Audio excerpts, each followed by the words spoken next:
All right, it is episode 79 of the Zenspath 4-Button Podcast. I'm your host, Jeremy Powers, and once again, it's just me. So we're going to be sitting here talking about some news, going through a little bit, probably have another shorter show, but I wanted to get one done because I've been kind of busy lately. I've actually recently been to New Jersey and New York for the first time, up there for work. Got to visit a good friend of mine, Carol Princhevsky, who lives up there, which she was nice enough to bring me around Manhattan a little bit and actually take me out for a nice dinner, which was awesome. Get a little pastries and hit up a comic book store. I had a lot of fun. Uh, but beyond that, just kind of getting caught up. I'm still over on Twitter at Zenspath. The at Zenspath pod account, even though Twitter apparently had amnesty for a bunch of accounts, didn't bring back mine for some reason. So I'm just letting that one go. I'm looking into other options for things. I've got an account over on Mastodon, which I'll have to look into to give more of the information once I figure that out. I find that one kind of confusing. I did start an account over at Hive, which is also at Zenspath, where you would just search for Zenspath if the damn thing worked. Because even though it seemed like a really great option, it's just been offline for the last week. They've had to pull their servers down, and it's been over a week now since it's actually been active, which it's not a good look for a social media platform that's actually trying to be a Twitter competitor.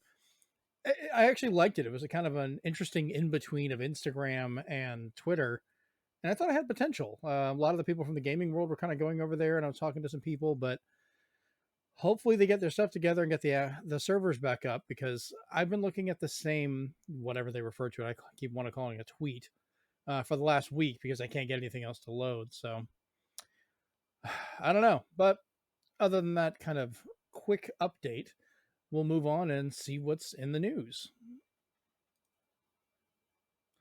First up, we're going to talk about Microsoft having a couple things going on in the news, both kind of bad.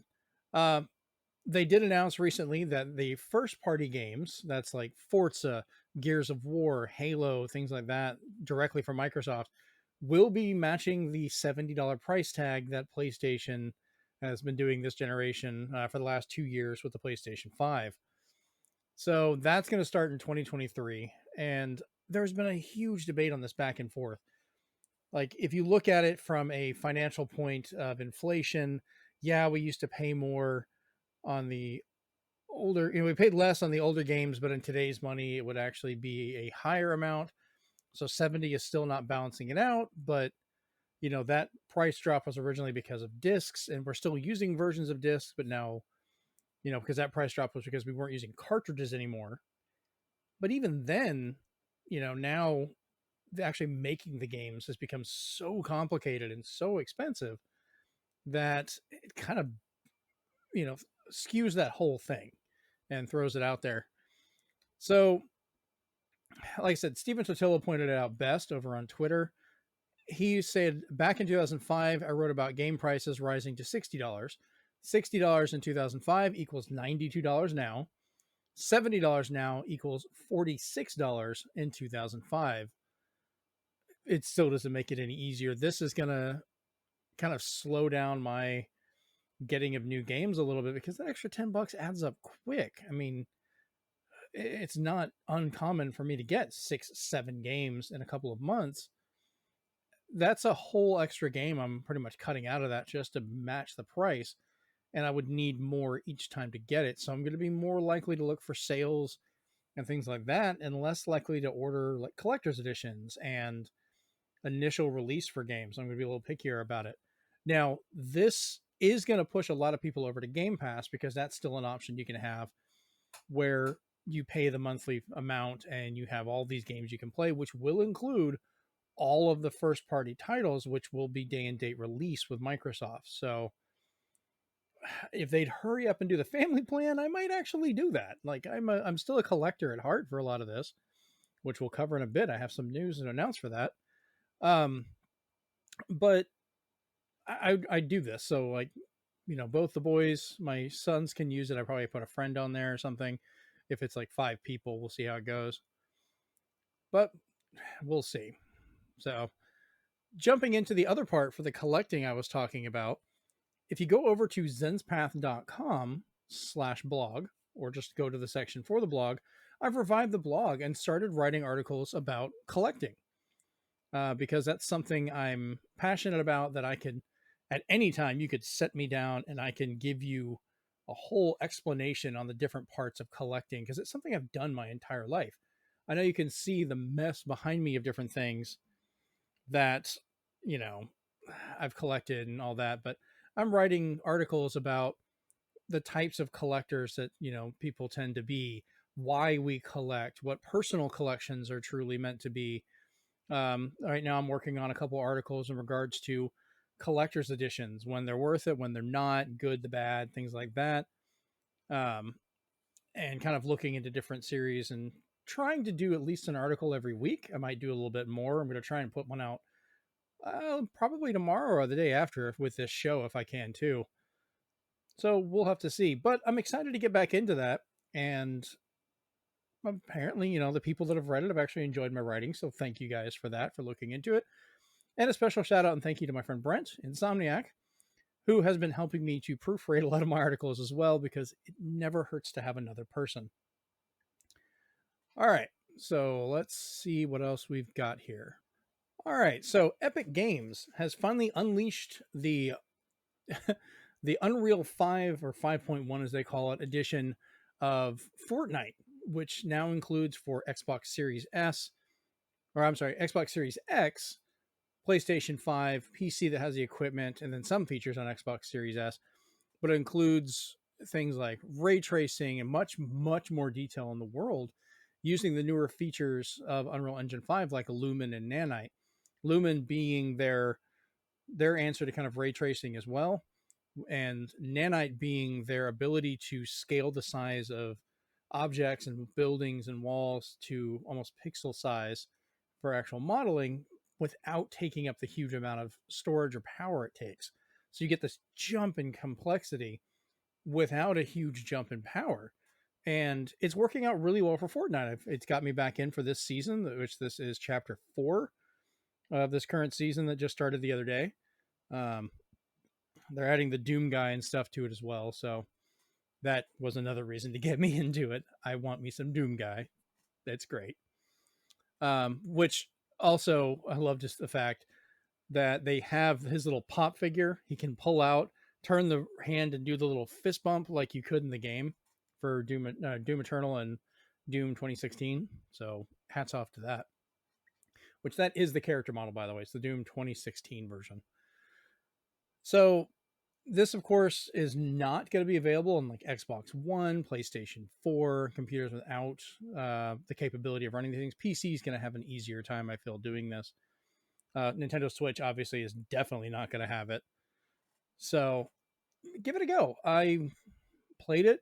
It ran great. Apparently the Series X with ray tracing and everything is still running at 60 frames. So that was surprisingly nice. I'm going to try it on PlayStation 5 maybe and see how that one looks. But I've always been more for like shooters and things. I'm an Xbox controller guy. It's what I enjoy. So we shall see. Next up, the sequel to the awesome Jedi Fallen Order has been pretty much leaked. But now we already knew about it. It was kind of announced, but the actual release date was leaked ahead of time. But it did get brought up on the Game Awards that were happening tonight, that I'm going to talk a little bit about. I'm not going to go into super detail because I want to save that for when I can actually talk to some other people.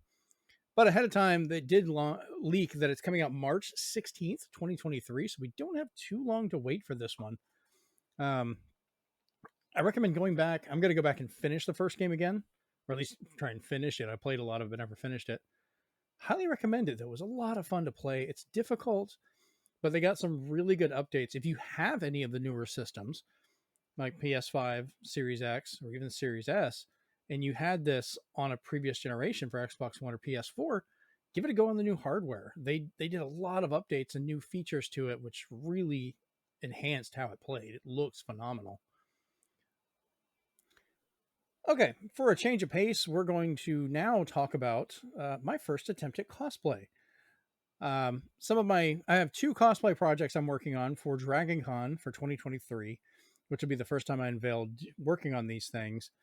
But the first part I wanted to talk about, or the first piece of my cosplay came in And that would be my Egon Spengler original working, or not, well, working, when it's not an actual Neutrona wand here, but the Neutrona wand, which I know it has the orange tip version, but this will be fixed for later. For those that are listening to this, I'm about to crank this thing up and do some sounds. Those of you watching, here it is. So it actually has to go through the sequence. So we'll turn it on. You get to see the lights kick in there. Turn it on, and it rumbles as well. Now we'll go ahead and turn it up. You can see it getting louder. You can hear it getting louder. See the meter go up. Pull the lever here, and it pops the end. And then you hit the button here to actually have it go off. And the cool thing is, we'll let this go for a moment, and it will overheat because it has a special feature in here. Just hold on, it'll get there. There it goes. So it restarts, and you have to actually go through the whole process again. But it has a mode up at the top where you can also cycle through the other 3 modes that were available in the Ghostbusters game that came out back from, I believe, 2006. They got re-released on newer generation systems. But it was the last time all 4 of the actors from Ghostbusters alive were together in speaking roles. So it's kind of the unofficial 3rd Ghostbusters film. But I'm going to do some more modification to this, but this is the first part of my first cosplay. I'm going to be ordering the suit. I'm working on a PKE meter and all that stuff. I have the proton pack that I got from HasLab's, the whole HasLab situation they did where I ordered it. So that'll be coming in early next year by about March. And from there, I'll be able to go ahead and modify and do a little bit more to it to kind of customize it. My other cosplay that I'm working on is a Starfleet, Star Trek Voyager engineer. Because, I'm an engineer. I just had to do it. So I'm working on printing out parts for a phaser rifle, trying to build that together, as well as, other equipment. But I've already got my engineering jacket. I've got my magnetic pin, my communicator badge. I'm working on some pips, trying to decide what rank to go with. I'm not going to go crazy. I'm not going to be a captain. Maybe not even a commander. I'd do a lieutenant. Who knows? Oh, 2 pips. That'll work for me. So I'll have to do some more updates on these. I'm going to start posting some more stuff over on Instagram, which is at ZenspathCom. You can find me there for more photography and stuff I've been working on too. And yeah, just wanted to kind of give an update on something I've been working on for that. Of my first little dabble into the wide world of cosplay. So moving on, let's see what else we got. All right, so Warner Brothers Discovery has had a couple of announcements of very mixed thoughts on this one. So the first one's kind of more of just a weird, why would they do this for naming reasons? But WB Discovery, that is, the merger that's going on with that, they're talking about renaming HBO Max to just Max, which I'm wondering how that's going to be. Like, is it going to be like Cinemax? Are we, imagine people trying to talk and explain about Max, and you've got a friend named Max and they're trying to answer, or they think you're talking about just a Mac computer. Or, if you're trying to use voice commands for something to open up HBO and you're like, open Max and it thinks you're trying to call somebody. I don't know. It's kind of weird. I hate the simplification of it. Just keep it HBO Max. It's fine. Whatever. But I don't know. But the other thing that's going on, there's been a huge dust up over at DC for stuff with Wonder Woman 3 being canceled. Ironically, shortly after the star Gal Gadot sent a message out celebrating the anniversary of her original unveiling of her getting the part and saying that Wonder Woman 3 was coming out and to look forward to it. That did not age well. Man of Steel 2 and Black Adam 2 are looking kind of questionable at the moment as well, with a few of the TV shows still being on the possible scrap. The reason for a lot of this is because DC Studio Chiefs James Gunn, yes, that's right, the one from Guardians of the Galaxy, and Peter Safran are set to unveil their plans for the DCEU next week of how they're going to be shaking everything up. So everything's on the possible chopping block. They might just do a complete wipe it, start it over to try and build up their own Marvel type, franchises, or they might try and salvage what they have in regards to things like Flashpoint, which has been moved up a week, but will still be coming out even after everything that, they did in regards to criminal stuff with this movie. Um, that's still happening, but they are going to be out of that role whenever that comes up as well. Ugh, it was a mess. So pretty much like anyone on the Snyderverse version of it is potentially on the chopping block. So we'll have to see kind of where that goes, where everybody lands, and hopefully we'll know more about it by next show. But I don't know. We shall see, and we'll keep an eye on that one. All right. So next up, we have Nintendo of America pulling their crap, which, I mean, I'm a huge fan of Nintendo, but this is some stupid stuff right here. They're going after Did You Know Gaming, a really, really well done YouTube channel that is always full of incredibly good video gaming facts and history. But they went after the video Did You Know Gaming lost Zelda game for Nintendo DS, Heroes of Hyrule, featuring Ed Zeltic. They actually pushed through a copyright strike against the channel, which can lead to their content being deleted if they get any more of these or try and push back on it too much, and limits what they're able to do online with the channel. So they're Digital Gaming is having to get legal representation because this kind of journalistic stuff, which they've done plenty before, there are a lot of videos, they've done that cover games that were canceled, games that were, hinted at and never came out, or ones they discover because they're really good at the journalistic historical part of gaming. So this is nothing new. They were talking with previous developers who let a lot of this stuff out from over at Retro Studios. Or, yeah, no, Retro is for a different one there. But they were talking with these guys, and Nintendo now is, for some reason, trying to strike it down. Like, they really shouldn't be able to. This falls under fair use for what they're doing, and Nintendo really needs to fix this.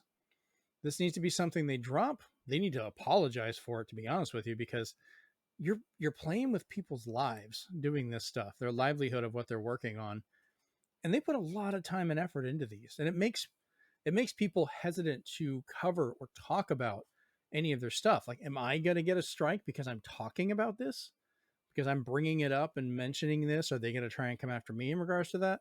Probably not, but it wouldn't be the first time it's happened.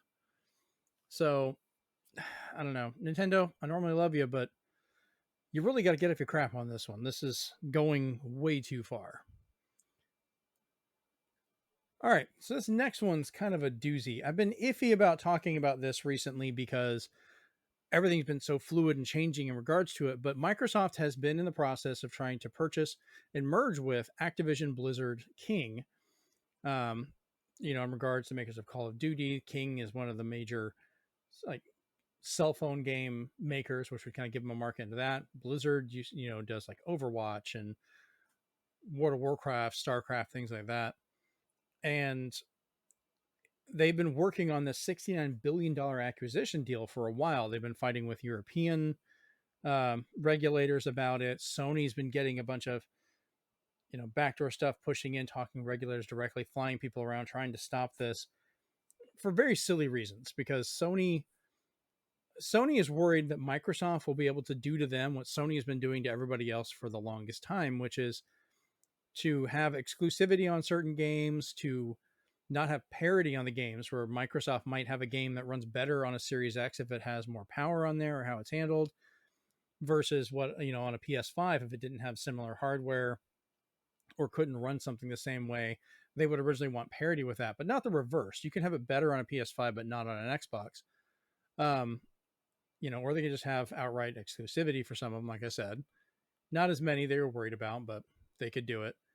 Having particular stuff like games getting special DLC or extra content only available to them, like the Avengers game on Sony only got, they were the only ones that got Spider-Man. Everybody else, at least on the Xbox, got screwed on that. Same cost on game, whole other character you didn't get. The Harry Potter game coming up, I spit the name, sorry to say it, that's getting PlayStation content as well that's only available on there for a whole area, versus what Microsoft is getting on the Xbox for their version, or I think even PC players aren't getting this. So this is something Sony is really into a lot. But it's finally come to the point the FTC has agreed to sue Microsoft in regards to this to try and stop it.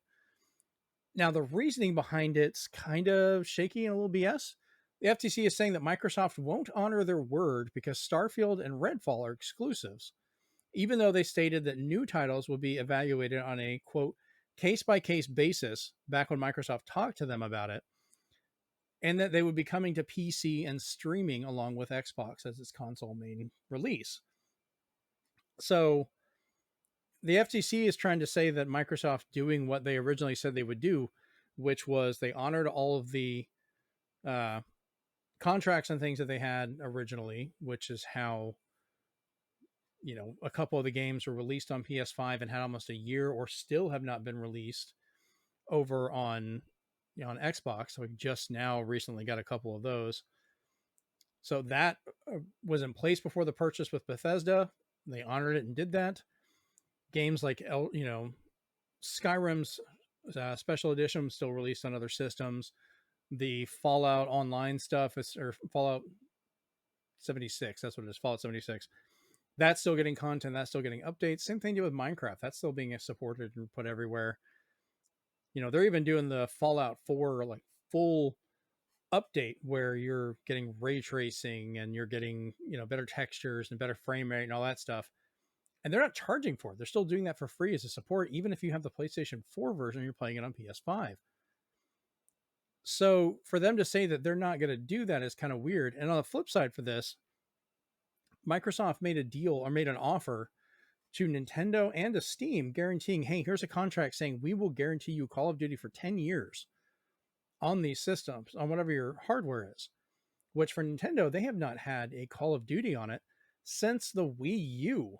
If you remember, the last two Call of Duty games on a Nintendo platform was Black Ops 2 and Call of Duty Ghost, which had some cool features on there, but then they never made another one again. So Nintendo could be getting Call of Duty back, which is great. Will they be the most up-to-date ones? Probably not, but honestly, I'll take even the older ones. Like, I wouldn't mind some ports. Some of those games are great.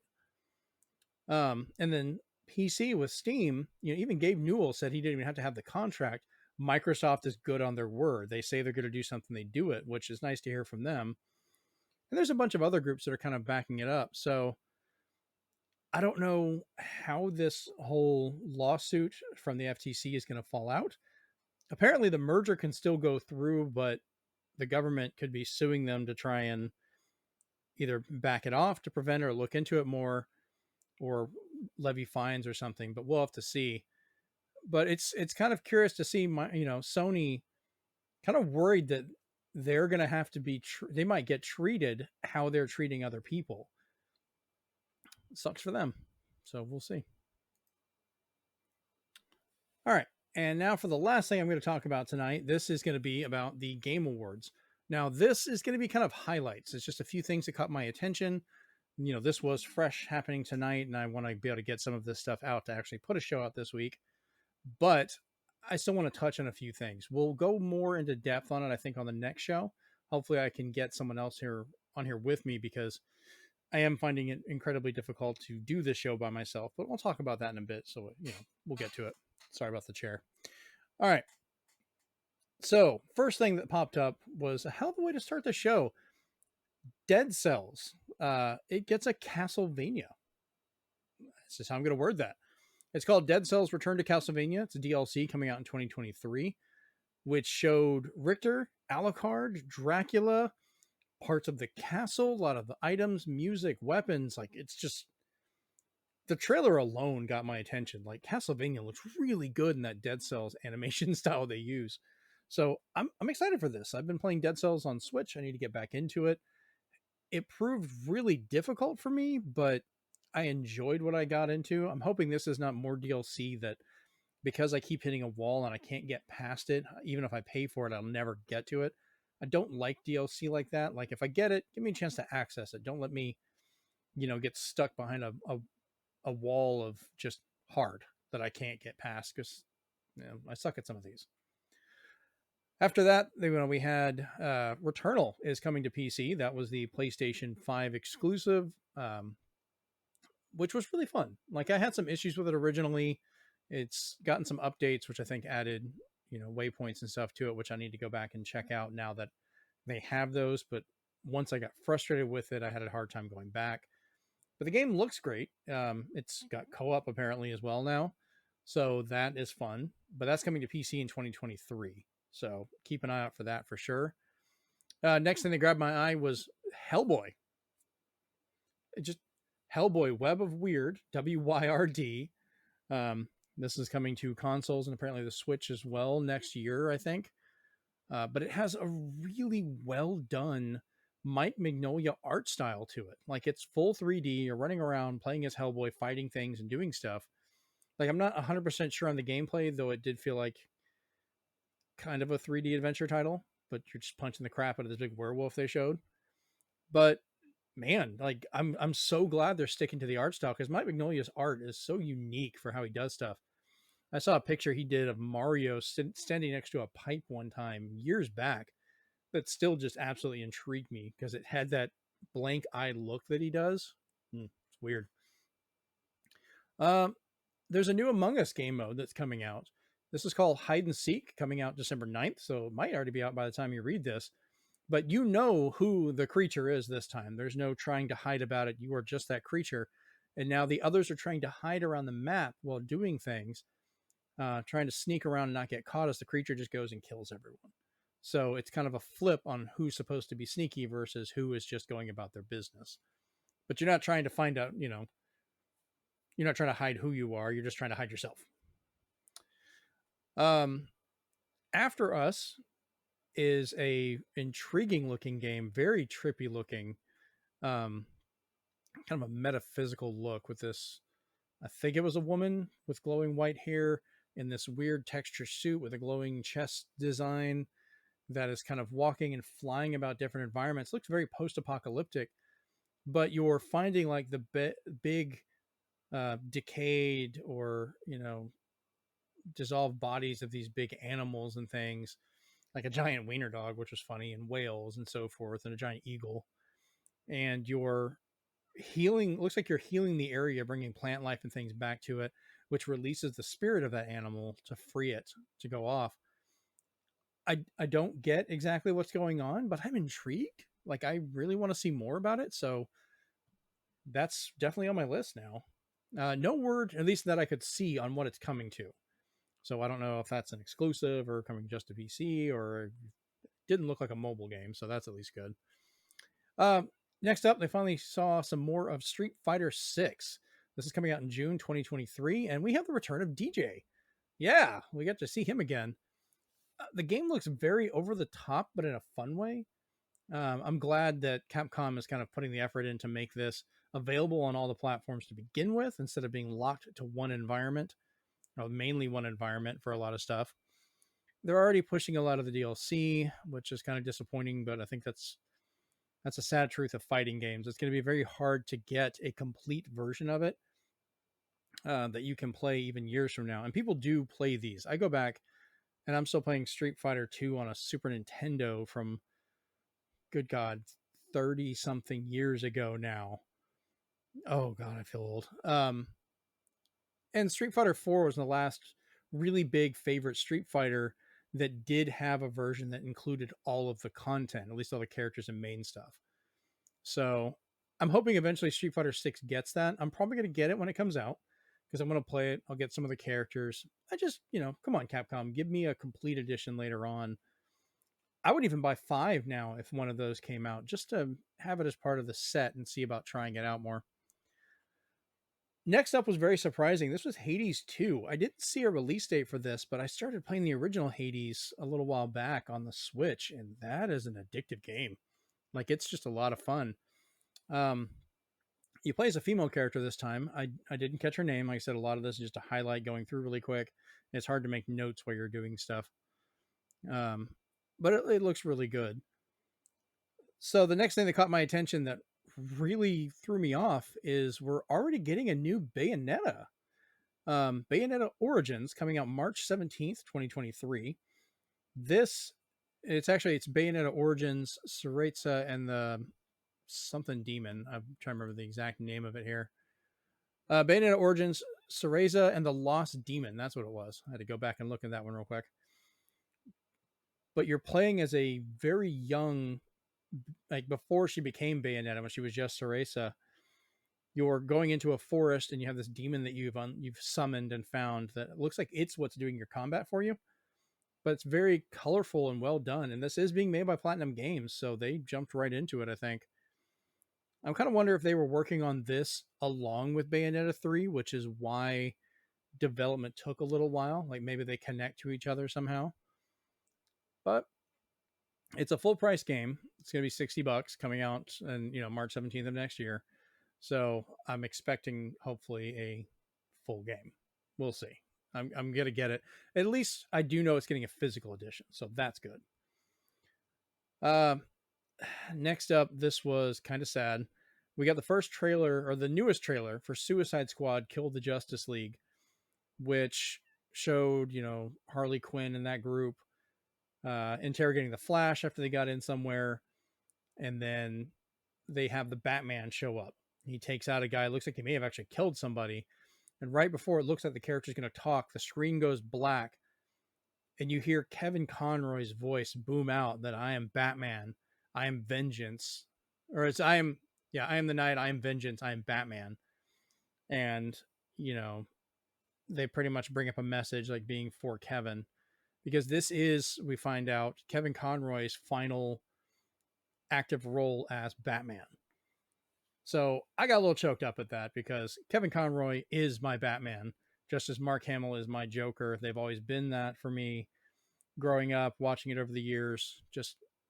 So we get one last chance in this Arkhamverse, as they call it, because this is attached to the Arkham City games, unlike Gotham Knights, which was kind of a tangent side game with different people and everything. This is part of the other Arkham games. So we'll at least get that one last time. So next year we'll get to hear that.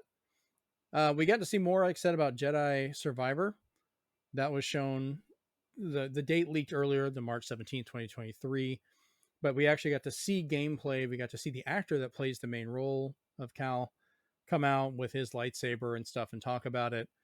The game looks really good. There was almost a hint of co-op. I don't know if I saw two people together.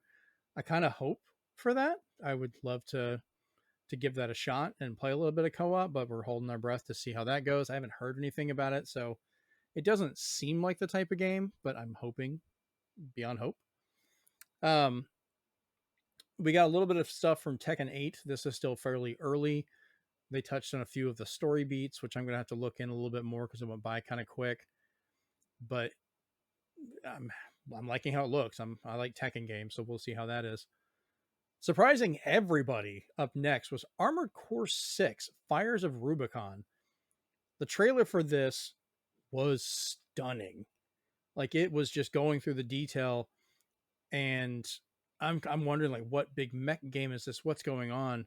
And this is coming out next year. We don't have an exact date, but it is coming to both systems and PC. So this will be, I'll probably be playing this on the Series X, but I can get it on PS5. I didn't remember seeing if it's coming. Actually, it is coming to Xbox One and I think PS4. So we'll see how that goes. But no gameplay. It was all just beautifully rendered CG cutscenes. Just the mech combat stuff was just robot porn. Let's just get into that right now. It's just mech robot porn killing. So, speaking of robot porn, Cyberpunk 2077, Phantom Liberty. This is the big expansion they were talking about for the story mode, which I believe this is going to be PC, PS5, Series X, and Series S only. So while they have gone back and fixed where the original game works better on Xbox One and PS4 now, this new content is exclusively, well, I guess, current generation. It's not last gen, it's current gen. I'm not going to call it next gen anymore because it's been 2 years. Come on, people, move on. But surprisingly enough, one of the main characters you interact with, not only Keanu Reeves, who you hear once again cursing his way through it, great job, Keanu, but it's Idris Elba. Idris Elba, which was great to see him pop up in there. I love someone's response on the chat when we first watched this. It popped up, Tails? Great. But he's apparently a main character you're going to deal with, kind of like how you did, not exactly like you did with Keanu Reeves. I think this guy's alive, I believe. So we'll see. There was a Transformers game that popped up all of a sudden as well. Like I originally, and I found out other people thought the same thing. This looked like, or I thought it was a Titanfall game. The way it showed the fight going on and everything, and then eventually they activate something. It gets up from the camera view as the people are looking at it. And it gets way up tall, and you see the hands come in. And I'm like, did they just revive a Titan? Like, are we getting Titanfall back? No, it's Transformers Reactivate, which I'm having some mixed feelings in this. I'm a huge Transformers fan, and I like the art style of what they're going with. They've got some great throwbacks to the comic books and some of the other stuff when they show some of their poster artwork, where it's got like you see a broken part of the Statue of Liberty, because of course if it's post-apocalyptic there has to be the head of the Statue of Liberty sitting in a street somewhere. But scribbled on the right cheek it says "Are all dead," which if you go back to issue 5, that's issue 5 of the original Transformers Marvel comic book, there's the famous, or at least infamous, cover for me of Shockwave, because issues 1 through 4 were a mini series. 5 was the first one where they picked up actually continuing the series, and it shows him walking with his gun arm smoking, and it's burned into the wall "Are all dead" underneath the Transformers logo. So, and it's the same font, so that's a great throwback for me. They've shown some other screenshots from it that people have found where the character models look like they're based off of the Michael Bay versions of Transformers. I can very clearly see a truck that looks like Ratchet's formed from that, with another truck next to it, which might be a more G1 or Generation 1 accurate style of Ironhide, or at least a red colored Ironhide. It's still a truck of some sort, but he's not the big dually. So that's still a mystery. The main character I really hoped would not be Bumblebee. I love Bumblebee. Don't get me wrong. One of the characters I always collect. I always really enjoy. But they've burned him out a lot lately. He's been the lead of everything. And I was hoping it would either be, a Transformer we don't see that much, or maybe one with a more interesting story like Beachcomber, which was a Transformer that was very much into peace. He didn't want to fight. And, if he's regaining his memory and being forced to fight in this game, it would be an interesting thing to kind of follow as he has to deal with the fact he's been fighting, even though he's a pacifist. Or, let us create our own Transformers, go in and design and put them in there, because if you're being rebuilt and brought back, why not let us create it? You don't have to remember who you are or what you're from. You could have parts from all kinds of different things. But we have no date for this. We don't have any information of what system it's for. It's very much just kind of a blank slate right now on how that's going to go. So once I know more about that, this is something we're definitely going to be talking about more. Like I said, I'm a Transformers nut and I want to know what's going on. I'm trying to see real quick. Yeah, the poster doesn't even tell me either who worked on it or what was going on with that. So we'll just skip that part for now. All right. And the last thing I'm going to cover from the Game Awards is Elden Ring got Game of the Year. That's fine. That's an absolutely fantastic game. It's a Souls type game that even got me interested in. And I've tried every one of them and can never really get hooked, but Elden Ring I actually played for a longer amount of time. So the people from Software went on stage and accepted this award. They had a speech where one of the developers was talking and they had a translator. And what people didn't notice is this kid walked up on stage with them quietly and without security noticing, without anybody saying anything. He stood behind these developers.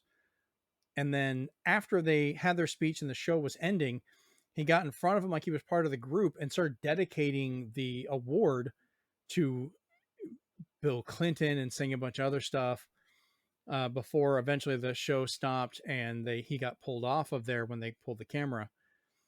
Now, thankfully, like he looks like a kid. He could be older. I don't know. Age is kind of deceptive in that way for some of these people, for some people, and or some of these things like that. But like, where was security? Like this kid, I keep wanting to say kid because he was really short. This person, got right there behind these developers who didn't know what was going on. Nobody tried to stop him. No one said anything or did anything and gave him that opportunity. And we're lucky that all he did was say something stupid. Um, Now it came out afterwards that this guy has connections to Infowars, which is the nutbag radio show that I wish was just sued completely out of existence, and hopefully has been, um, for the crap that they've pulled. So he's already got some ulterior motives that are very questionable. But the fact he got this close to people that were, from software, that's not good. Like Jeff Keighley and them really need to work on the security for that, because that kid should have never made it on stage. They should have been aware of who was coming up there, and the fact that this person snuck up. It's even on camera. You can go back and watch where you see where the kid left his spot to merge in with them, followed them up there, and kind of hid behind them the whole time before coming out and saying this. So I don't know. I talked to a few other people about this, and we're all in agreement. Like at least something worse didn't happen, because he was in a position he could have done whatever was going on, and nobody could have stopped anything at that point. So that's my concern. All right, well, that's going to about do it for this show. This one's a little bit longer than last time. Last one was like 18 minutes. This one looks like it's going to be at least about 40. So, hey, thank you again to my friend Joey, who gave me the advice to slow down talking. Apparently, I get really excited. I'll start talking really fast, and I'll just kind of go through stuff, and I'll just so good on that one. The show's been a little more inconsistent because of issues that have been going on, as well as travel and stuff. And while I'm trying to do the show by myself, I'm finding it really hard, like with my ADHD and so forth, to focus and get this done, because there's something for ADHD called body doubling, where if another person is involved, you tend to have an easier time getting your work done.